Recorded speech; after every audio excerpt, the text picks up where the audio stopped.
Welcome back to today's program for Men Only. Once again, I'm Pastor Tim Cross from Living Word Church in Muskegon, Michigan. I've got Kim Sear, who's been with me a long time before we both had gray hair. Got Adam Stoakes, who doesn't have any gray hair yet. A few in there. We got a few, all right.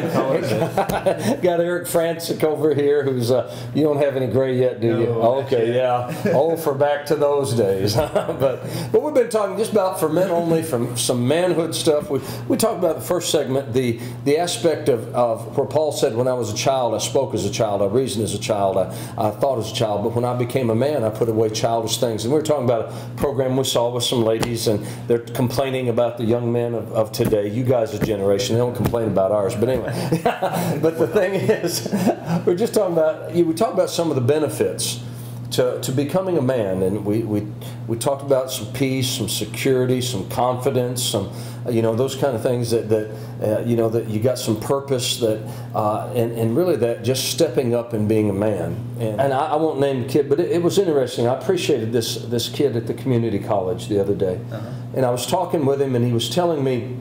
I asked him what he was majoring in and how he was doing. Yeah. And he just sat and told me, and I think this is a good example of what we were talking about. He said he came to the community college, and when he did, he first came there, he just got caught up in partying and stuff, and he washed out. Okay. But he said, after a while, I realized I needed to get my act together, and he came back older. I mean, I'm going to say now it's more mid-20s, maybe 26, 27, I guess, maybe look at.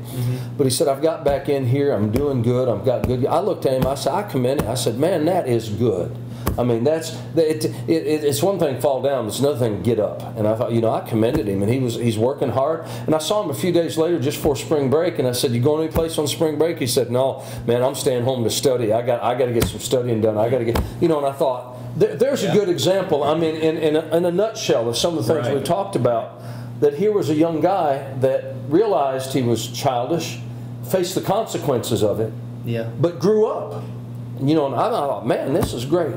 So what are some things, anything, what else, what's some other things you've seen that help bridge that chasm between childhood and adult and manhood? It's funny that you bring up that story, because a very similar thing happened to me. I actually spent a year and a half up at Ferris State University. Really?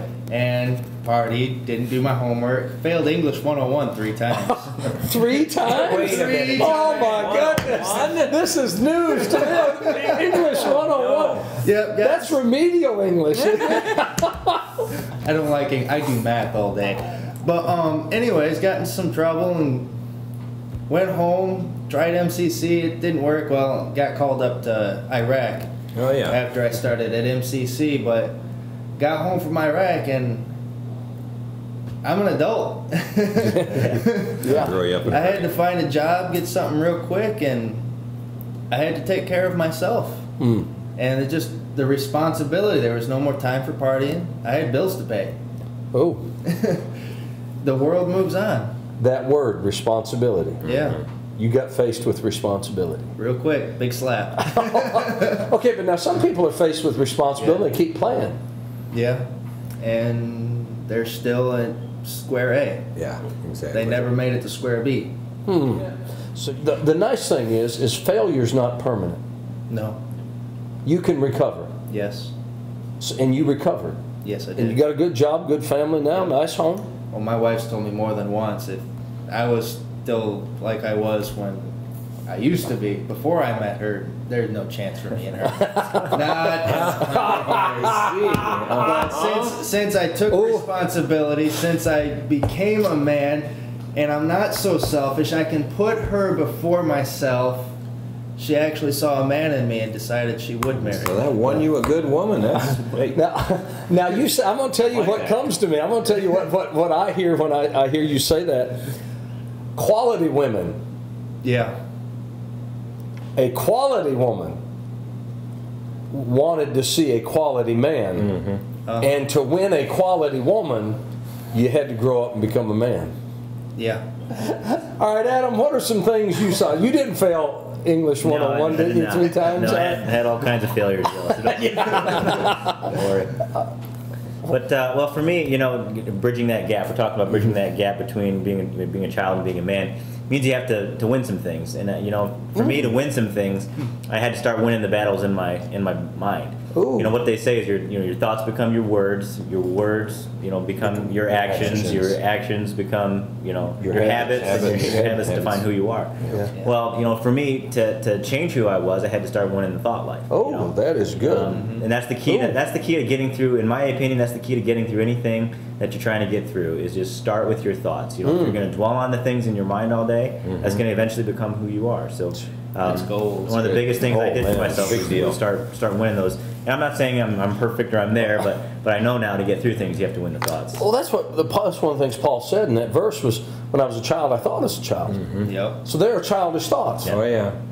And like you said, it progresses down. And I think I heard one that, your thoughts become your words, words become your actions become your habits, and your habits determine your destiny. Sure. Yeah. And it all starts in the thought life. So you had to, now, so what you're saying, what I just heard you say, part of bridging that chasm between childhood or adolescence and manhood was you had to judge your thoughts. You had to determine, is this the way a man thinks or is this the way a child thinks? Absolutely. Now that could be hard because then you might have to be honest with yourself. It is. Now wait a minute, we might have just told another bridge to get across that chasm. So someplace in there you had to be honest enough to say, I'm thinking like a child right now. And then change your thoughts. Yeah. Oh man, we could do a whole program on that. That was good. Now, I'm going to tell you that was worth the few minutes you might have just saw right there.